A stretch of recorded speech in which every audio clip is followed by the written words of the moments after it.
when people see blood in the water, the sharks will hover. So I got people hit me months ago and they said, yo, check this out. Y'all see all that shit that Kendrick got going on, talk about this, that, and third? Well, they didn't say anything about Kendrick. I'm going to be very clear. There's some people that's close to him that we trying to file some lawsuits against. Now, I wanted no parts of it because I'm telling you, this doesn't stop. Okay? Everybody laughed when it was, yo, Drake, you was certified this. Then we see Metro Boomin call some shit. Some niggas in TDE got a weird case. This should be interesting. And we seen somebody else call some shit. I keep telling you, they come to the media guys first. Yo, listen, leak this out for me. Start setting this up. And, you know, obviously me going through even my bullshit as well, you get to realize in moments like what I go through now, I realize when you hype up some shit going at another nigga, you'll never understand what it feels like, especially if it's some false shit, until people start talking about you. That's a fact. And it's always a good reminder, right? You know what I mean? I remember when they reported certain shit about me like almost a year ago. Shit, I've reported that or just copied and pasted and just posted with somebody else about somebody without the thought in the world. And then when I realized, I'm like, damn, that person probably did feel like shit.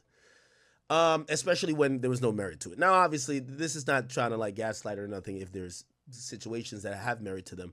But it looks like at least one of these situations have now came to light. I want to let people know because I see also fan bases engaged in this really negative type of derivative type of, oh, this person is blah, blah, blah. I declined when it came to my desk, okay? However, it appears that Kendrick Lamar's label, or former label, TDE, was actually sued, I believe yesterday or today, in LA Superior Court, and they're actually alleging sexual misconduct. And it's nothing to do with Kendrick, I want to be clear, but they are alleging that these acts had to do with the executives of the company. Okay? I'm going to just read. Okay.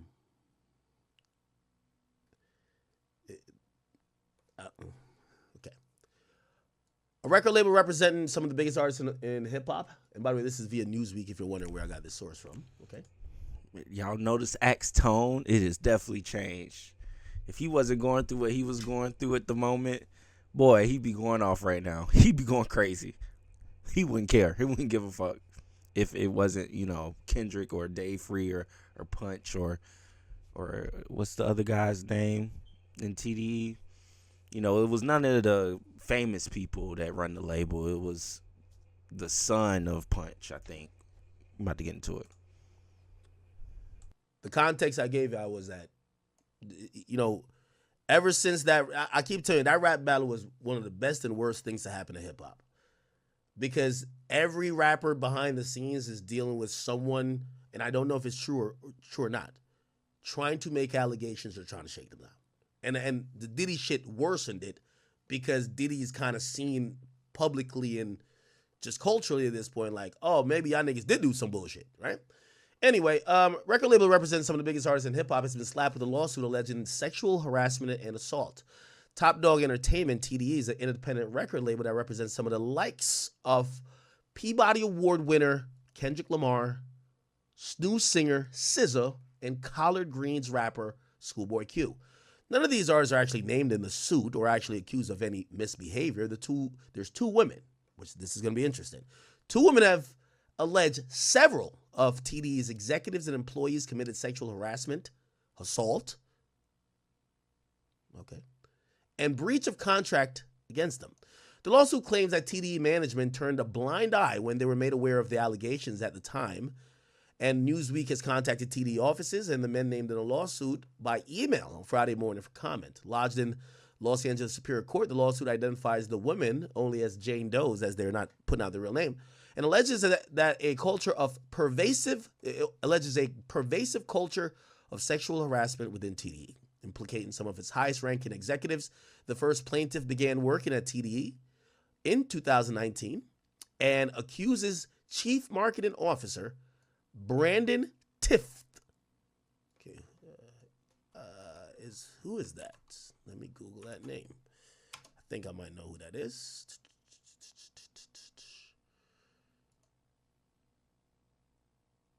Okay.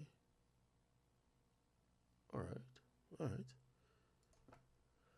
Of approaching her and making unwanted sexual advances and sexual battery. Wow.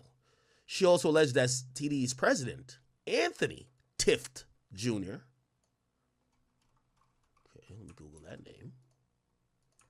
By the way, I'm reporting this, and I do want to tell y'all, I don't like where rap is going, and it's not because I don't want to silence nobody, but we're in this era that fans want to call everybody a name, and it never just happens where those guys are the only guys that do it. There's a girl that's down to say your favorite rapper did it too, unless he's been very clean nose. However, and I just want to say that, right? Hold on. Anthony Tift Jr. Oh, I think this is the guy named Musa, right? I'm almost certain. He's the son of Top Dog, unless I'm wrong, right? Yeah, Top Dog's son, who's currently the president. And I only know his name because I think he got into it with a reason. Anyway, she also alleges that TDE president Anthony Tift Jr., who seemingly is this guy named Musa, the son of Top Dog, never mind, I'm fucking stupid, who is the son of the label founder, Top Dog, engaged in a pattern of ongoing sexual harassment. The complaint also accuses TDE of failing to honor a contract between its president and the first Jane Doe to pay her for her professional services. The second plaintiff has alleged multiple instances of sexual harassment and assault by TDE employees while on TDE property and under their control. She also describes an incident where she was coerced into consuming alcohol while underage for the purpose of sexual exploitation.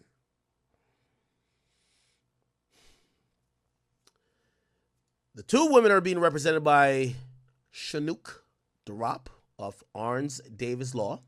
This lawsuit presents a glaring example of the systemic abuse of exploitation in the entertainment industry. Our clients trusted TDE to act with integrity and professionalism.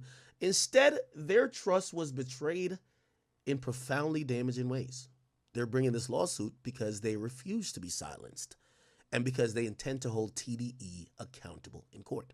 This lawsuit is not only the only legal action Lamar is adjacent to. His rival Drake is being sued, or is actually suing Universal Music Groups, which distributes both of their music, for defamation. Okay?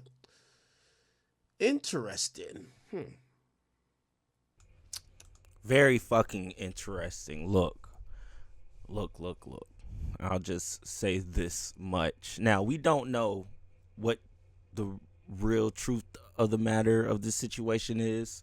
Like, we know bits and pieces, like Ak just said, but basically the gist of everything. She was coerced, gave some liquor while she was underage. Another artist was helping coerce her, that's been signed to TD, I think, in 2023. You can guess who that is. It was a female artist. Go speculate. I don't know. I'm not putting no names on nobody over here. But either way, if true, it's some nasty work. Like I said, this could just be a cash grab, looking for a settlement, looking to get a quick payday. Some disgruntled ex-workers that have been working at TDE since, in the lawsuit it said, 2018?